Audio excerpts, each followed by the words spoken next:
everyone. Thank you for joining us. This is Ron Davis, the CEO of Tenacity, and today I'm going to interview Mike Housman. Dr. Housman is a luminary in the space of people analytics, and he's here to help us think a little better about how to measure the effect of our investments when we make investments in our people. He's a thought leader in what keeps people on the job longer and what enables them to perform better. He's published in dozens of peer-reviewed journals and large major public sources like the New York Times, the Wall Street Journal, The Economist, and The Atlantic. In fact, in 2014, he was named a game changer by Workforce Magazine for his research. Dr. Housman has his master's and PhD in applied economics and managerial science from Wharton at the University of Pennsylvania, and started off getting his bachelor's at Harvard University. Thanks, Mike, for joining us today. Yeah, thanks, Ron, for having me. Absolutely, absolutely. It's my pleasure. So as I said, I've invited you to come share some insights with our audience. So I want to start with this, which is call centers have tons of data and really not a lot of tools for using it, right? They've got all these analytical tools, but really analytical tools just means here's a spreadsheet with a bunch of information. I'm hoping you can help us get better at that. So why don't you start off by telling us what got you interested in workforce analytics? Yeah, and it's a fascinating topic, and we'll get to the reporting and BI tools, but I got interested in workforce analytics partially in studying grad school. I'd studied a lot of organizational behavior and culture, focusing specifically on healthcare organizations and looking at how when people work well together and they get along and there's a culture of psychological safety, fewer bad things happen, medication errors, wrong site surgeries, really bad stuff. Yeah, it's fascinating. It's very concrete impact on whether people live or die.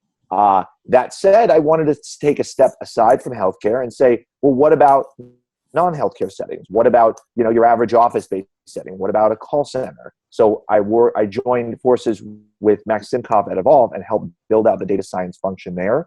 And we're really focused on applying predictive analytics to workforce decisions, especially hiring decisions, to help people, to help organizations hire the right people under the theory that if you hire the right person, you train them properly, you manage them appropriately, you get so much more out of them and be more enriching engagement and relationship on both sides of the equation.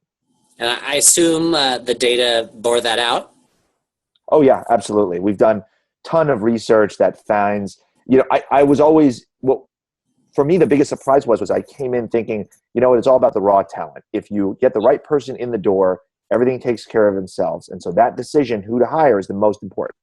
And I walked away from Evolve saying completely the opposite. It's not necessarily, it's some of who you hire, but it's who they work with, first and foremost. It's who they work for. It's how you engage them. It's what sort of things they are going through in that course of that workforce, that employee experience, wellness programs and things like that. It's the culture. All of those things statistically matter a lot more than just who it is that walks in the door. And so it realigned my perceptions, and it makes a lot of sense. Solutions like Tenacity are really focused on those later stages of the employee life cycle and not just on let's evaluate someone's resume in a more effective way. Yeah. It's funny. Because we do work on that later cycle, I actually often get asked, what about hiring? And I always say, actually, there's this great tool out there called Evolve, and tell them who it's and all that kind of stuff. But so as you know, and as you alluded, our company works with call centers too. So we found that most of our buyers are, smart smart people who work with data all day, but have no what I would call formal statistical training. They're intelligent enough to be skeptical about claims that people make. Oh, this will do that. This will produce an ROI, but they don't actually have a lot of tools for actually identifying cause and effect in their data. So they're walking around with these reams of spreadsheets and data everywhere, but they're kind of lost in it. They can't really use it very well. So to give you an example, one thing we see a lot is people using what I call before and after measurements, right? Say you want to test a CSAT improvement class. Hey, is the CSAT improvement class going to help improve CSAT? So they might start the program in January and see if their CSAT scores improve. And they assume, hey, it went up, so the program helped. Can you tell me if that's a problem, why that might be a problem? Yeah, so first off, it's good to be at least thinking in a before and after type of way. So at least tracking changes longitudinally is a step up from thinking about it cross-sectionally. That means we're thinking about how it's changing over time. So it's not all bad. However, there are some problems when you start to make inferences over time. And one of those problems may be that the adoption of some sort of class or implementation of some change may coincide with other things that are going on within that employee, that call center, right? We may have adopted another program around the same time. We may have hired people that are very focused on improving CSAT, right? We may even have really good weather going on at that period of time when we happen to implement that program.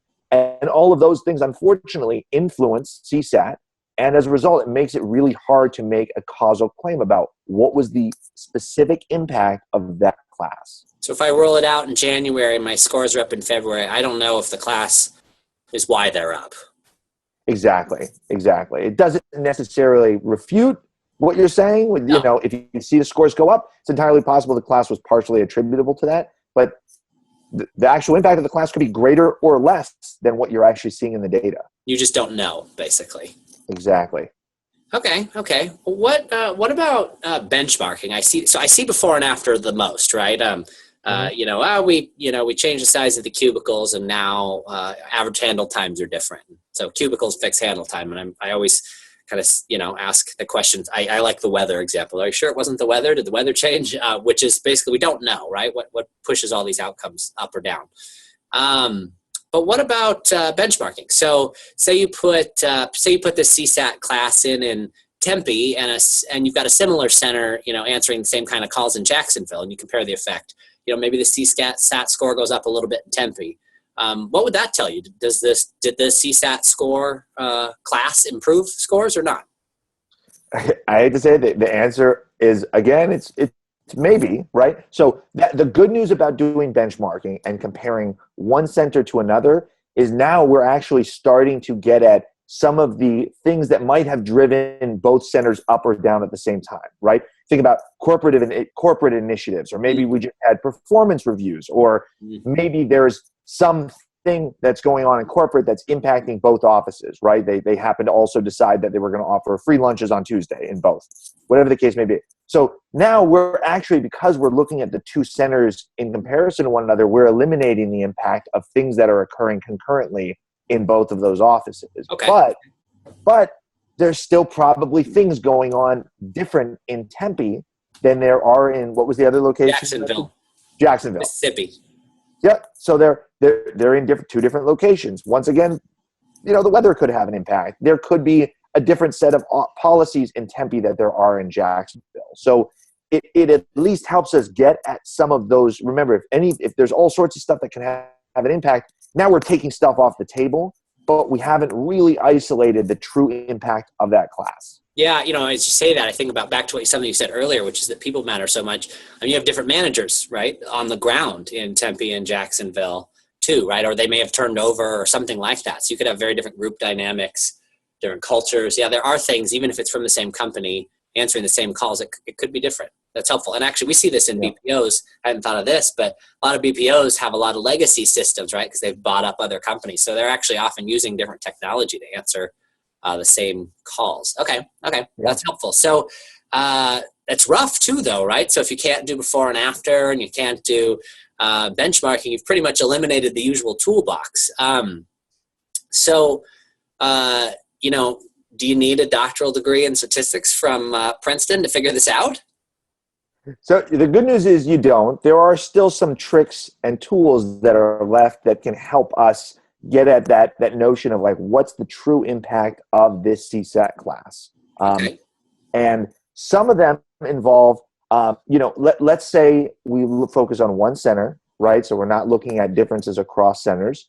And let's look at the same pool of employees that are walking in the same door every day and sitting in different cubicles, but within the same general location and office place. And we can start to potentially design what I would call an A/B test, right? Which is an experiment, right? The gold standard in the sciences is a randomized controlled experiment where I randomly assign subjects to either a control group or a treatment group. The problem when you're talking about the workforce is you can't do that very easily because people talk, right? You can't just say, okay, I always tell people when we're trying to figure out the impact of different wages on someone's performance, You can't assign randomly half the population of working employees and say, okay, you get a $5 raise, you don't get a raise. Yeah. The two are going to talk to one another, and people Anarchy. are not going to be talking. Yeah, exactly. Yeah. So the same is true here. Look, unfortunately, because we can't do this in experiment, we can't be, treating employees like we would rats in a laboratory.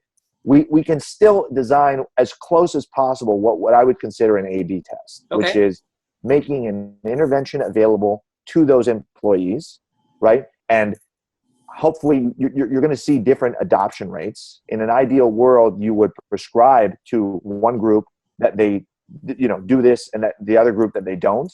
But that's a challenge. But ultimately, what you want to do is have an apples to apples comparison of employees that are as close as possible to one another, but one of whom use this intervention and follow them to see what the impact was. So one thing that we run into is, say people get, you could take volunteers, right? But, your volunteers are probably your enthusiastic people. They might have higher CSAT scores to begin with. But let's say it's something like the wage, or maybe this class is seen as very desirable, and so you kind of can't exclude people. You offer it to the center, maybe 60% of them opt in or whatever. So if you wanted to compare some of the non-users to the users, are there variables you could control for? Like, without getting too technical, what are some things you would do to make sure A and B are actually comparable groups if A is really just the enthusiasts? Yeah, that's the challenge with what I was just describing, is that there's no way to account for motivation, right? The fact that someone just raised their hand and said yes means there may be something different about them than there is about the group that said no. However, there's still some approaches that we can, use to try to address that. And one is, let's minimize the differences between those two groups. In other words, for every person that raised their hand and said yes, can I identify someone in the control group, in the group that said no, that by appearances, by all their data, they seem to be as close as possible, right? And can we pair those two individuals up so that we're getting as close to as possible a view of the true intervention, and not that motivation effect that I mentioned earlier. So maybe like you could do people who have the same supervisor, right? Because they're all effect, so you have an equal amount of effect. Or maybe people with the same KPI history, same CSAT scores, same average handle times, that kind of stuff?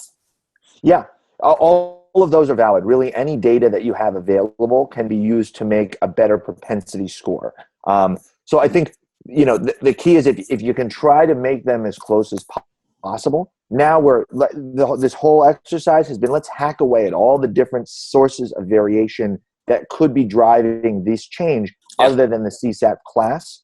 And again, we're never going to get to the point where we can prove this the way we would in a laboratory. But when we start using the same location, it's a workplace. We have employees, and that's okay. We shouldn't be trying to treat them like they're lab rats, right?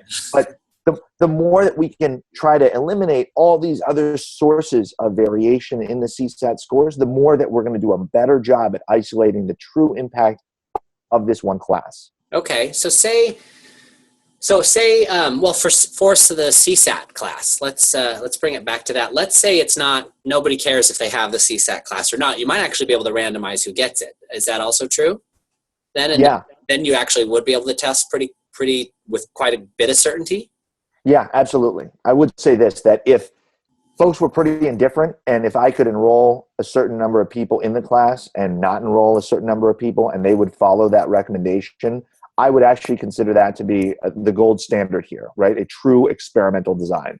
So you randomly enroll them. Basically the next best thing, it sounds like, is if there's the fact that the A and the B group are in the center is going to create some sort of cross problems. It makes sense to look at the people who want to do it and who don't want to do it, and take a subset of them who match, right? Who have similar KPIs or bosses or maybe demographics. And maybe you haven't perfectly answered motivation there, but honestly, if you have CSAT scores and average handle times, you're probably pretty close. And then at that point, you compare the two groups. Is that basically it? And see, does it help Group A versus Group B? Okay, so let's say the CSAT score starts at 4.5, and Group A, after the class, Group A, and we're they've been matched with the Group B people, ends at 4.7, and the Group B people stay at 4.5. Does that mean the class adds 0.2? Is it just simple subtraction at that point?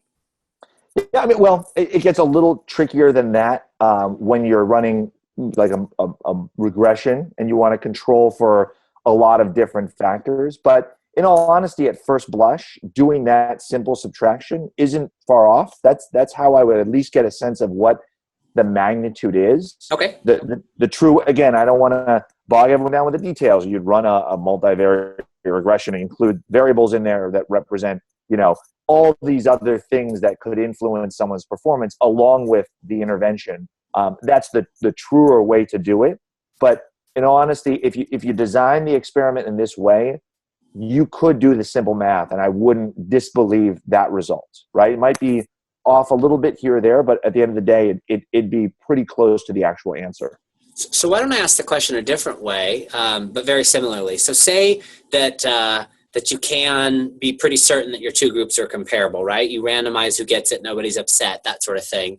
You roll the class out to half the people, you don't to the other. You started at 4.5 CSAT, and the people who got the class go up to 4.7, and who didn't get the class go to 4.5. Do you have to do all that multivariate work, or is it just subtraction? No, at that point, if we're talking randomized in the way that you mentioned, it's pretty simple math. It gets very simple at that point. So it added basically 0.2. Let's keep that cleaner scenario and say, okay, well, if that's true, I can subtract, right? I could randomize who gets things as long as it doesn't create a bunch of problems. Or I have 20 centers, I could randomize which centers get it, maybe.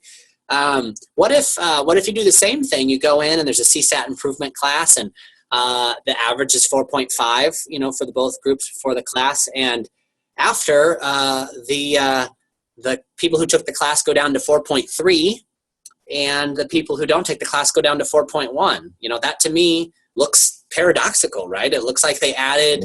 I mean, by the math, 4.3 minus 4.1 means the CSAT score. The CSAT class improved by 0.2 for that group A, but then everything went down. So how does the CSAT score improve things if everything goes down? Yeah, it's a great question, because that's the whole point of having this control group, because there's other things going on in the center. Maybe it was a hard month. Maybe it rained every day of the month, and as a result, everyone was in a grumpy mood. If we, that's why we have that control group as a baseline, right? So we know the fact that their scores in the aggregate went from 4.5 to 4.1 means that we would expect in that period of time the scores to drop by 0.4. Whereas for the group that got the intervention, it didn't drop by 0.4. It went from 4.5 to 4.3. That means that, they dropped in CSAT scores, but not as much as the control group. And so the good news is that's really why we do what we're doing here, so that we have this baseline to compare to. And you can say, no, the CSAT class actually produced an increase over and above what you would have experienced if you hadn't gone through the CSAT class and you had just dropped like the rest. Awesome. So it still was a net contributor, even if there were other detractors that were bigger, and how much. Exactly. Oh, that's cool. It. That's cool. Okay. So then that accounts for all the other changes, right? So you can this is something that a lot of my clients ask me, okay, so you have an intervention, a control group, but there's so much that's swirling and going on. I mean, I think I can anticipate your answer now, but given a lot of what you said, but I want to come back to this because it's really a point of contention for a lot of people. We're just absorbing this new contact center into our operation, and we're bringing in new management. So it's not a good time to test something because we won't know what's driving the changes. It sounds like you can actually isolate the changes more or less, no matter what else is going on. Is that right?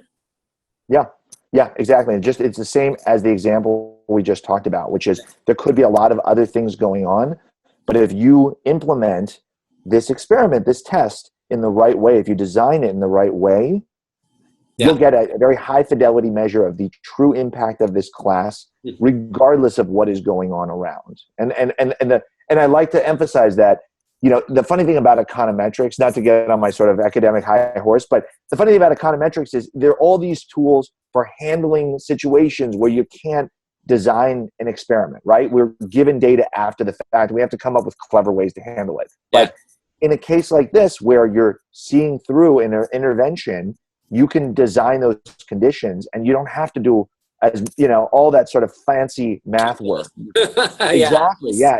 That's the dream. The only reason we do what we do as economists is because we rarely get the opportunity to say, you know what, let's test something out with part of the population. Right. Yeah. Can you imagine convincing a president or something? Why don't we roll out this economic policy for, yeah. Okay. Fair enough. Yeah. That makes sense. So what about practical advice? Some of the words you've used are big, but I think you've really boiled it down well, which is, divide the group in half if you can. If it's not going to cause problems for the people who don't get the test, and then, compare how they do going forward.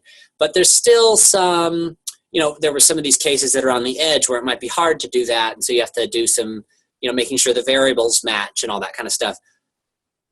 I think the practical question is, who in a call center is best positioned to do this? Are there internal resources that most call center operations people can turn to, just for someone to say, like, hey, can you help me put this experiment together and measure the effect? Yeah, it's hard business, no question. Just doing this right can be a challenge. That said, I found that there's almost always kind of internal business intelligence and analytics folks that are pretty strong when it comes to, understanding, just how to understand reporting and benchmarking and how to think about numbers. And so, my view is, hopefully you guys, everyone at Tenacity can help lend a helping hand. Yeah, we definitely have clients. Yeah, but I also think that there are a lot of folks. I've always been surprised. We did a ton of work with call centers. Quite frankly, Evolve almost exclusively our client base was call centers, and there were always smart business analytics folks there to help us understand their data, to help us understand how we could get that data and how we could do reporting, things like that. So you just have to kind of know what doors to be knocking on. Okay, so turn to those business intelligence, business analytics people. Turn to maybe even your finance people. At least are a little not going to be as overwhelmed by the math. So if they have to learn something new, they can. It doesn't just feel like, oh my gosh, I'm back to school. It's good that you don't. It's good that you don't have to have a team of data scientists put this together. When I think about how important this is, it's one thing. Yes, you said we help our clients because for us, measuring our effect is extremely important. We differentiate on the fact that we actually produce results, right? You find very few people in the call center world selling to the call center world that say that. They talk about their results, but they don't really double down on the and we'll prove it, right? Because nobody knows how to prove stuff. But to me, forget Tenacity for a second. To me, this is you're right. You can't treat people as lab rats. You can't have the perfect example. But right now, the sort of, I don't know, CSAT went up. It just, to me, feels not a whole lot better than rolling the dice. Maybe it's slightly better, rolling a slightly sticky die. But what you're talking about basically could help companies make decisions that could save them tens of millions of dollars. There's the CSAT improvement program. There's buying Tenacity or Evolve. But there's do we need this new? Do we need, what's this new business practice we're thinking about adopting, or this new supervisor to team member ratio, or all the stuff people think, should we try Taco Tuesdays or whatever, right?